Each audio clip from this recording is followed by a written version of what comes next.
травня, 1179-й день анексії Криму. В ефірі «Заман». Я Єлизавета Цереградська. Доброго ранку.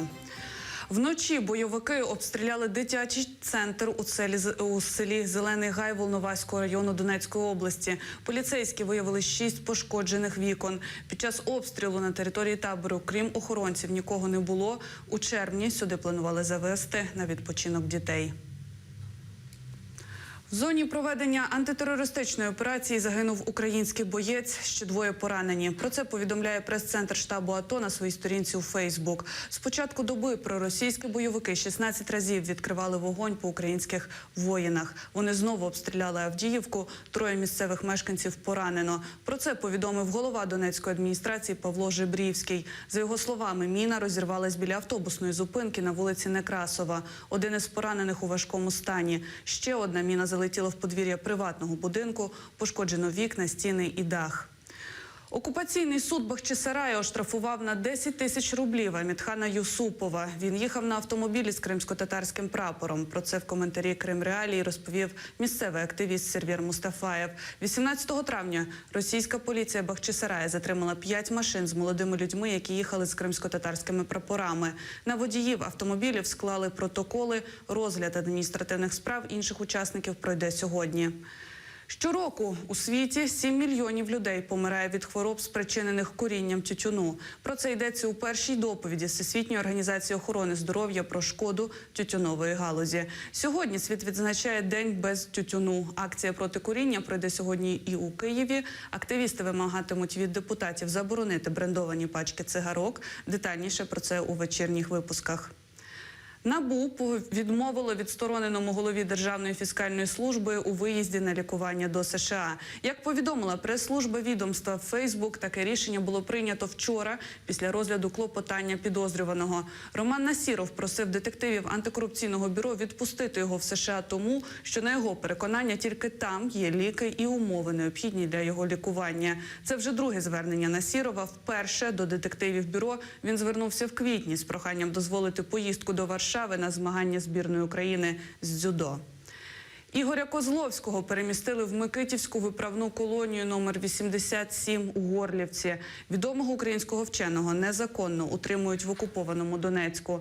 Про це у коментарі «Укрінформу» повідомив племінник вченого Денис Козловський. Автор понад 50 наукових книг, нагороджений медаллю австрійського товариства Альберта Швейцера за свою миротворчу діяльність. Він був затриманий бойовиками у січні минулого року, коли вийшов з квартири винести сміття. Так званий військовий трибунал ДНР засудив його до 2 років і 8 місяців позбавлення волі.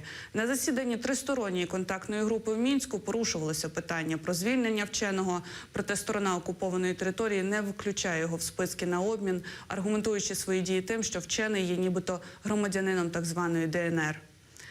Президенти України, Франції, Росії та канцлер Німеччини, ймовірно, зустрінуться цього літа у нормандському форматі. Про це повідомила заступниця міністра закордонних справ України Олена Зеркаль.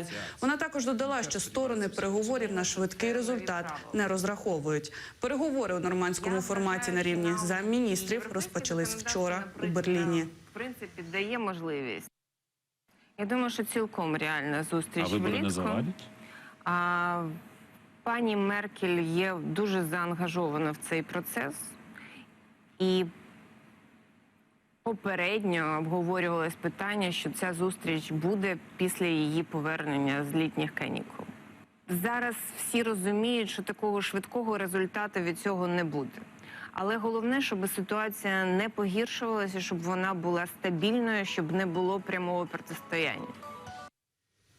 У Москві поліція затримала активістку Олену Захарову і доправила її до відділку, повідомляє Радіо Свобода. Це сталося під час групового пікету на підтримку політв'язнів біля пам'ятника Рахманінову на Страсному бульварі.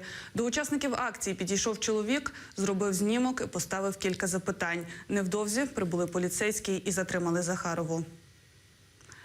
США випробували систему перехоплення міжконтинентальних балістичних ракет. Як повідомили у Пентагоні, ракета-перехоплювач була запущена з авіабази в Каліфорнії і збила над Тихим океаном учбову ціль, запущену з Маршалових островів і яка летіла до узбережжя США.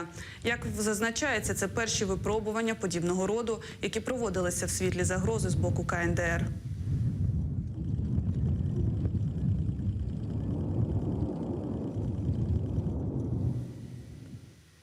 Перша всеукраїнська олімпіада з ментальної арифметики для дітей пройшла у Києві. Як це лічити миттєво, тепер знає і Тетяна Мазерчук. Двоє друзів Григорій та Олександр рахують на рахівниці Абакус. Вони миттєво видають результат. Григорій ментальною арифметикою займається 2 місяці. На Олімпіаді дійшов до фіналу. Мені дуже подобається ментальна арифметика. Це дуже цікаво та пізнавально. Щоб навчитися швидко рахувати, дитині не потрібні особливі здібності, каже викладачка з ментальної арифметики. Треба зрозуміти, як це працює. В кожної дитини своя швидкість може бути. Хтось швидше це бере, кому треба час. Головне зацікавити, щоб дитина побачила в цьому гру. Переможцем старшої групи серед професіоналів став 8-річний Остап Лапшин. Миттєво лічити вчиться 8 місяців. Щоп'ятниці він ходить на заняття. На початку навчання мені дала рахівницю. Я почав на ній рахувати, і тоді, коли ти рахуєш, ти вигадуєшся на рахівницю і потім можеш її уявляти. А коли ти її уявляєш, тоді тобі легко рахувати. Олімпіада проходила доволі успішно. В принципі, дійсно, ми, як і очікували, приїхали практично зі всіх міст, зі всіх регіонів України. Тетяна Мазерчук, Едем Сейталі, Заман, АТР. На цю годину це все. Далі в ефірі програма «Бугунь». Дивитися наш телеканал ви можете, придбавши підписку на сайті АТР. Ваша підтримка важлива для нас.